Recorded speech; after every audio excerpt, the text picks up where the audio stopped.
भगवान को पत्र कहानी प्रसिद्ध मैक्सिकन लेखक ग्रेगोरियो लोपेज द्वारा लिखी गई है, जो एक किसान लैंचो की आशाओं और निराशाओं की कहानी है। इस कहानी में प्राकृतिक आपदाओं के प्रभाव, ग्रामीण जीवन और भगवान में विश्वास को सरल और प्रभावी तरीके से प्रस्तुत किया गया है। कहानी का सारांश: लैंचो एक गरीब किसान है जो पहाड़ों के बीच स्थित एक छोटे से घर में अपनी पत्नी और बच्चों के साथ रहता है। उसकी जीविका केवल खेती पर निर्भर है। एक साल लैंचो को उम्मीद थी कि उसकी फसल अच्छी होगी और वह परिवार के साथ खुशी से रह पाएगा। उसकी पूरी जमीन पर मक्के और बीन्स की खेती हुई थी, जो पूरी तरह से तैयार थी। उसे केवल बारिश की जरूरत थी ताकि फसल पूरी तरह से पनप सके। आसमान में बादल देखकर लैंचो की खुशी का ठिकाना नहीं रहा। वह अपनी पत्नी से कहता है, आज तो बारिश होगी, भगवान हमारी मदद करेंगे। और जल्द ही बूंदें गिरने लगीं। लैंचो सोच रहा था कि भगवान की कृपा से उसकी फसल लहलहा जाएगी, लेकिन उसकी खुशी जल्दी ही निराशा में बदल गई, क्योंकि बारिश तूफान में बदल गई। ओले गिरने लगे जो उसके खेतों और फसलों को नष्ट कर गए। ओलों के थमने के बाद लैंचो ने देखा कि उसकी फसल पूरी तरह से बर्बाद हो चुकी है। उसे पता था कि अगर इस साल फसल नहीं होगी तो उसके परिवार के लिए भूखमरी का संकट खड़ा हो जाएगा। उसे अपने खेतों में साल भर की मेहनत बर्बाद होते देख निराशा और चिंता ने घेर लिया। फिर भी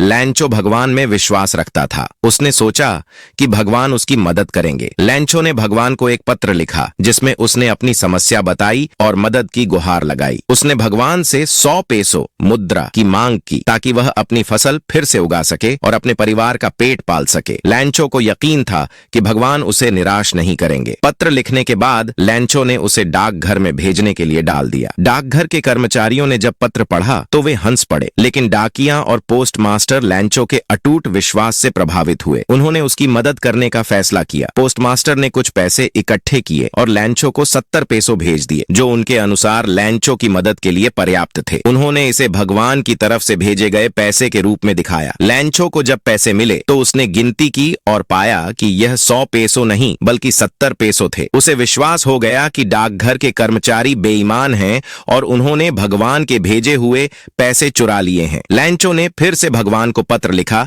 जिसमें उसने भगवान से कहा कि उसे और पैसे भेजें, लेकिन इस बार उन्हें डाकघर के माध्यम से नहीं भेजें, क्योंकि डाकघर के कर्मचारी बेईमान हैं। कहानी की सीख: यह कहानी इंसान के अडिग विश्वास, कठिनाइयों के बावजूद उम्मीद बनाए रखने और साधारण लोगों की ईमानदारी को दर्शाती है। लैंचो की मासूमियत और उसका भगवान पर अटूट विश्वास यह दर्शाता है कि कैसे साधारण लोग कठिन परिस्थितियों में भी ईश्वर से मदद की उम्मीद करते हैं।